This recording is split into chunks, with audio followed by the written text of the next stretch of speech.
Hey, Family Matters, Kevin Peterson, Jay Staples. How are you, Kevin? I am good, my friend. How are you? Simply amazing, I would say. You know what? I don't know anything better, So I'd Yeah. always say any better would be illegal, but I stopped using that. So anyway, it kind of puts off the wrong vibe, I would say. But how's Colorado? How's Jaywalker? You know, it's not bad, man. It's not a bad gig. It's a nice place to live. You know, it's a pretty place, a nice place. I'm having fun. So, what more does a brother want? Well, I can always ask for more. That's the name of my game right there. Never happy. So Yeah. Yeah.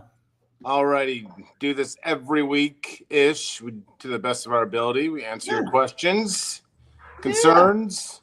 No questions off limits. Even if you think you heard it before, you can always ask it again. Bring it. I love this one because this is straight to the point. They say, as I'm trying to stall, trying to I'm ready. find it, but get warmed all up. right. So, Kevin and Jay, why does everyone keep telling me to set boundaries like it's easy or something? You're breaking up, buddy. You got me? Can you hear me? You're choppy. I am? Can you hear me now? Oh, geez. Now I can. Now I got you. You got me? Yeah. All right. Let's try it again. Take two. Why does everyone keep telling me to set boundaries like it's easy? Well, okay. There's two parts to that question. The first part is, why does everybody tell you to set boundaries? It's probably because you're asking for help on what to do. It is not easy. It's not easy at all. So I would say I don't know who told you it was easy. They were lying to you. It's hard. It's hard to set boundaries, especially with and here's the thing. Your family, whether it's you or your spouse or your children or your whatever, the extended family, it's a system. And the system has a specific way of operating and doing business. And what you're coming in and saying is, I'm not doing business that way anymore.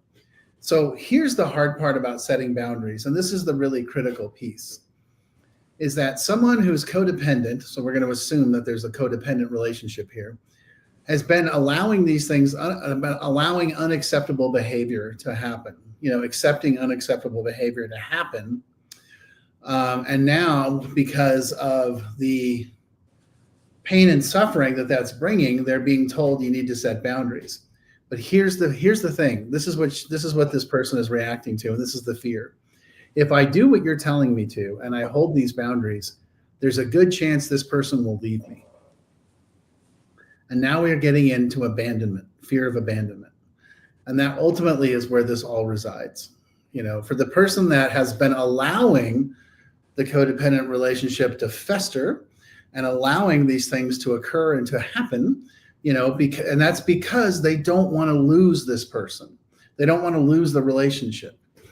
But the only way they think they can know how to do it is by getting into a position of being controlling or passive aggressive or manipulative or whatever. And so when they finally ask for help and say, this is really, I don't like this sucks. And the response they get is, well, okay, well, you need to do this. And they're like, but if I do that, there's an incredibly good chance that they'll stop talking to me and stop engaging with me. And it's like, well, right. Yeah, that is part of the process. And that may have to happen. And you may have to, which generally, and I mean, to be totally and completely blunt in this question, generally, when people have reached the point of they're like, I'm done freaking arguing with this. I'm done I'm done. That's when they're like, I don't care. I'm willing to set the boundary and take whatever comes my way. And so, what I would tell this person is, well, if you're not ready to set the boundary and you're comfortable with the way the relationship is, okay, cool. Knock yourself out. When you're in enough pain, you let me know and we can walk through it together. Yeah. That's the answer. So much of that, along the same lines. I mean, this is a long email, but I'm doing a pretty good job. I'm getting better at paraphrasing, but I want to say it's a mom, but I'll just say it's a person. They're saying ultimately, I'm tired of living like this. And they've said it numerous times too. It sounds like their addicted son. And they're basically saying, I'm tired of living like this, but what's next? I can't, he's always going to be my son. Right. What do you do? This is the continuation of question number one. It's like I swear Kevin does not get these questions, but they're always in line. So, it's a great question, right? It's like, well, so how do I it's not like I'm going to cut this person out of my life. And by no means would I ever tell you to, unless they're being physically harmful, here's the thing. And this kind of goes back to the conclusion of the last question is you, the mom, let's say mom. Okay. You, the mom, have to get to a point internally where you're done dealing with the nonsense. You're done dealing with the bullshit.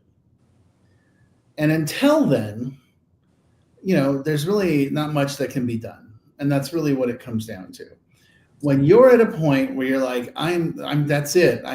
As we say in recovery, when you're sick and tired of being sick and tired and you've reached the gift, what do we call it? The gift of desperation. Mm-hmm. And you're ready to start making changes to make your life better. And this is the hard part for the codependent, right? Because they still think this is about the other person. And it's not. It's not about the addict. It's not about the alcoholic. It's not about the person that's struggling with mental illness. It's about you saying, I'm not doing this anymore. I love you, but I'm not going to do this anymore. And I'm happy to offer you help. But we're not going to go down this path anymore. I'm not going to have you drag me down a hole and then blame me for being in the hole, And so that's what it really comes down to. That's ultimately the answer to the question, is that when you're ready to make change for your life to get better, people like us can help you. But until then, we're just basically, talking to someone who's like, okay, that's interesting. Thanks. I appreciate it. It's like, okay, cool. You don't got to like it, Yeah. Well, within this question, she outlines that her 23-year-old son lives in the basement and minds his own business. Actually, she says somehow is keeping a job, but it's ultimately his brother and sister refuse to even acknowledge him or talk with him. We go about our family business without him always. And, he's just that guy that lives in our basement, she was saying. She's like, I'm tired of living like this. But anyway, so it's almost as if it's just I think she's kind of looking for, is it all right to just see him as the guy living in our basement instead of, their son. And I think there's probably this urge as their mom or dad or whoever, family member, to keep fighting for him. But it sounds like the kid doesn't want to fight at all. They said they did an intervention on him 2 years ago. He refused to go, but he's still living in the basement. Okay, so that's got nothing to do with the kid. I'm sorry. It's got nothing to do with the kid. That's mom not being willing to pull the trigger, and so, I go back to my original statement, when mom is ready to make changes in her life, then that's what will happen. But she literally still is thinking that this is about how to make him change. And it's not. And I know that sounds like, backwards logic and gobbledygook and sort of Jedi mind tricks, but it's the truth. This boundaries are not about the other person. They're about yourself and saying, I respect myself enough to where I'm not going to put up or tolerate this behavior anymore. That's it. And I love you, but I'm not doing this. And if you want to keep doing this, that's your choice. You're an adult, but you're not doing it here. So, This one is to Kevin. It's almost like I'm not even here, but as someone that works as a family therapist within a treatment center, how do you work with or tell the family or families you work with, how do you suggest talking to friends, families, about what's really going on with a loved one? Great question. Get this from every single family I work with. And the answer is really straightforward and really direct. If anybody asks you, hey, where's your son? Or what's going on with your son? You are always welcome to tell your story. You are not welcome to tell his story. Mm-hmm. So your story is, I have a son that's in treatment. Oh, how come? You know what? That's his story, not mine. And you're welcome to communicate with him and ask him. But my story is, I have a child who's in treatment, and this is how I'm dealing with it. And guess what we're back to? Boundaries. We're back to setting the boundaries and holding and just telling other people, because there's all. I mean, generally you're going to get most people are going to be like, oh, wow, okay. I mean, good for him. That's great. And if it's a really close friend, they're going to be like, how are you doing? Are you okay? What's going on with you? And I think that's the really critical space. The people that are probably more on the fringe, or more like in Spanish, we say chismosos, the gossipies, they're going to come at you with, I had no idea he had a problem. Well, yeah, because it's none of your goddamn business, and it's like, we didn't take out an ad in the newspaper, and it's like, well, what happened? I mean, tell me. I'm like, no, it's none of you are welcome to communicate with my son if you'd like to, and I'm happy to show you how to write him a letter or whatever, but no. And the other thing too is you're going to get the next response. Another response you're going to get is, oh yeah, no, my son, my daughter, my brother, my sister, my husband, my wife, my dad, my sister, my dad, my wife, my mom, they're going to be like, oh yeah, I get it. How can I help you? Been there, done that. I'm with you. You're not the only one. And that's really important, right? I mean, I think it's important for you to stand your ground and say, yeah, I have a son that's struggling and he's in treatment, and thank God he is, because otherwise he might be dead. And when they start, and if they can't just be supportive of that, then that's not somebody you want to communicate with. It's pretty straightforward. Another one to Kevin. It's almost like, I might as well it just must be just the Kevin Peterson show. But so ultimately they're looking for advice because they're finally coming to the realization after doing some therapy, that the last 10 years of their lives, they've been trying to save their son, all the while the sister and two other brothers are completely forsaken. How do I go about mending fences with my other loved ones? Wow, that is a goodie right there. And that's a great question. Yeah, it's a great question. And you and I are not the guys to answer it, because you should talk to my sister. I'm sure she had some thoughts here. This is one I'm glad that I wasn't even acknowledged, so I don't have to answer. Well, here's the thing, right? I mean, this is the deal. As a parent, if you acknowledge, and if you wake up and you're like, oh my God, I have been spending all my time on Kevin and not paying any time with Jay, spending any time with Jay, And now that Kevin's in treatment or whatever, or I've gone, I finally gotten to a place where I can detach from Kevin. And now that I'm not caught up in the tornado, I'm getting some clarity and I'm taking a deep breath and I'm like, oh my God, I've completely neglected my other son or whatever, child, husband. Because this happens in the marriage too, by the way.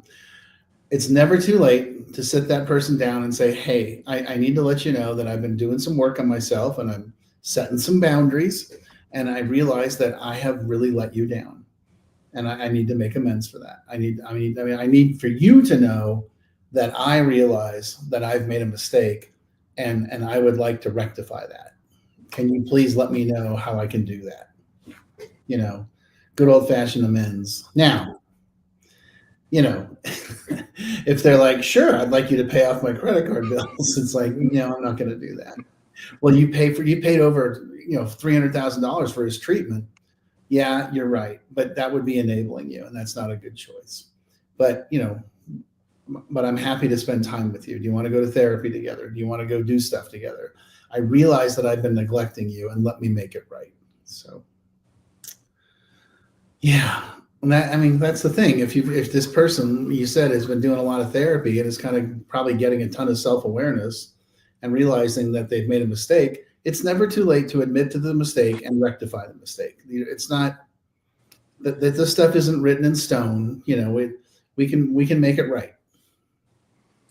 Well, my first response, and I'm not even a parent, is but when I kind of have these realizations, like I want to fix it all in one conversation or overnight and so forth. And hearing you talk, I think it's simply sitting down, acknowledging it, putting it out in the open, and know you got to also be open to what they may agree wholeheartedly and may point out some things you weren't even aware of. I hear it all the time from the other siblings, but you also, I would think you obviously can't do it overnight. So, you can't, this is just a process.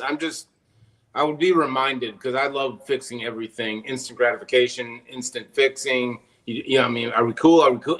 And I think for anything like this, she said for 10 years. So just know, I would say that 10 years isn't going to be taken care of with just one sit down talk. No. And I think, I'm not saying you are. I instantly go there and just think. No. Oh no. Trust me, my late great grand sponsor, Jerry Elkins, who's at the big meeting in the sky now, I called him one time and I was like, oh my God, my family, and he's like, Kevin, we make amends like when we first get through the first time in the first year or two of sobriety, and we think it's all good. Mm-hmm. Clean slate, all good. And he's like, that is such a pile of crap. You making amends when you were, 27, 29, 30, whatever, and saying, hey, I know what I did was wrong. But now it's about a lifetime of setting things straight and making it clear that, hey, I'm here to help. How can I be of service, right? So, in this situation for this parent, what I would say is eventually one of the other siblings is going to come to you and say, hey, this is really important to me. And you're probably going to think, oh, I don't know if I can commit to that because of the crazy person. And the thing you need to say, yes, I'm on it. I'll be there. No questions asked, and that's really critical. Put it in my world, right, is that the way one of the ways I made amends, I made formal amends, but then living amends to my sister was every single time she said, hey, one of your nieces has a thing, I was like, I'm on it. I'm there. What do you need? And not only that, like when the one who's in graduate school now, what do they call it? Graduated 6th grade. I forgot what the hell they call it. I have no idea I got held back, I think. That may be shocking to some, but yes. Yeah, no, I get it. I just flunked out, so I held back, and I just didn't show up. A continuation. I think it's fucking whatever. I showed up with flowers and a card, and my sister was like, "Oh, I mean, you didn't have to do that." And I'm like, "Yeah, I did." And she was really excited and thrilled, and that was the deal. And so every single time one of them has a thing or an event, we're there. It's not an option. It's not a maybe. It's not a, I'm like, I'm in it. What do you need? I've got it. And what do you want? I got it. That's my job. I'm the uncle. That's my job. And to me, that's part of me trying to not even the score, but it's making amends. I mean, I would do that stuff anyway, but I also, I know for a fact that my sister and my brother-in-law, every time we engage or they're like, oh, hey, there's a thing, and they're part of them's like, I mean, he's been sober 34 years, but and I get it, man. That's on me, and so it's just about us showing up and doing the right thing and smiling and what do you need? I got it. Consider it handled, so.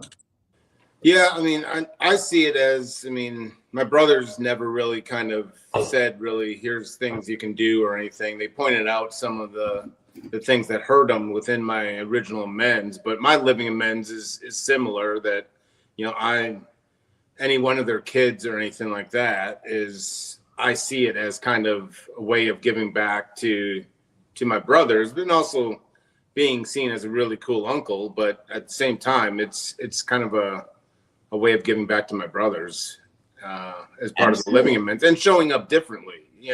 I may not have shown up well to my actual brothers, but I can show up better to, my nieces and nephews who have never once seen me do, drink or drugs. And they just think it's this normal, like, I thought I would have to have a long conversation with them about, hey, I just don't drink and, I don't do drugs. And what I've learned is they're just, Uncle Jay doesn't drink, and then they don't really say anything other than that.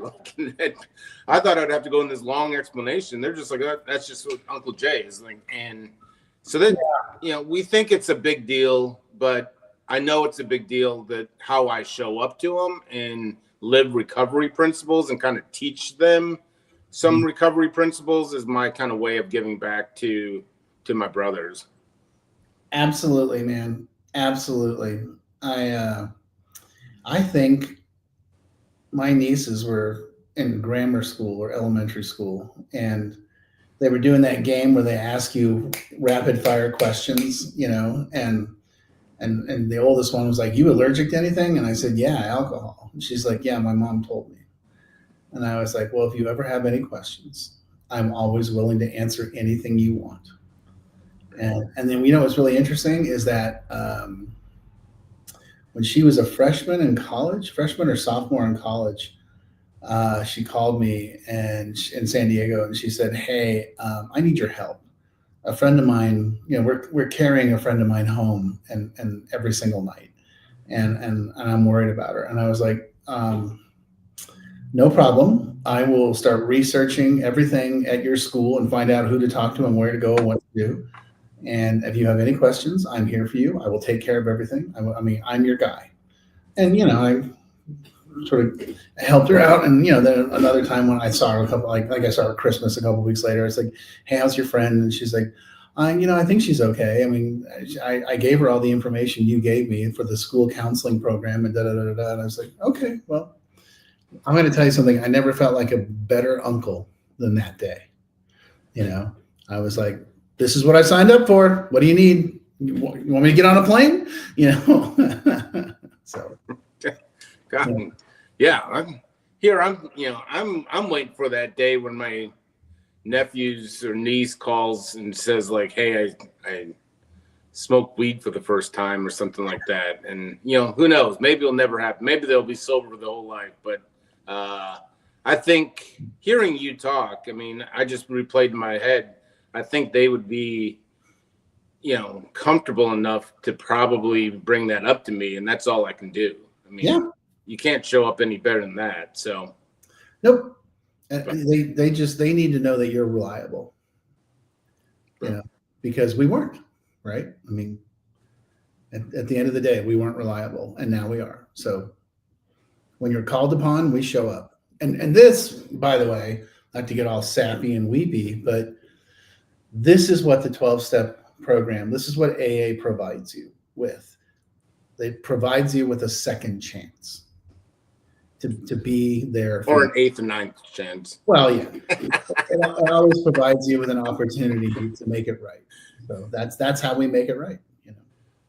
Well, it's good that you pointed that out, because I was thinking the same thing. We get in a lot of questions with people in active addiction, and the hopelessness of even getting outside of that cycle is you can feel it within families. You get on the other side and you can start doing things differently and show up differently. And it's amazing how quickly showing up can cover up the times you weren't there. So no matter who it is, I mean, so there's tools and there's things, amends and inventory. And I mean, so it's, if you're serious about changing your life, there is definitely another side, no matter what the situation is. So absolutely. All righty. Well, Kevin, you have a great rest of the day. I think you're probably going to work. I mean, you clocked in and clocked out pretty good, but you may have to get some overtime. So it's family weekend, baby. We got my God. Yeah. You are going to be working overtime. Big dinner tonight, and then programming starts tomorrow morning and goes through till Sunday at noon. So yeah. Oh, amazing! One of these weeks, let's go through all that and what the program looks like. So I'd love to. We'll do that. We'll do that maybe next week. But keep the questions coming. That's not to say if we find a lull, we'll get Kevin into what he does to the family program, the behind the curtains look per se. Or you could just ask a question and that way force us to talk about it. But anyway, Kevin, I'll see you next week. All right, brother.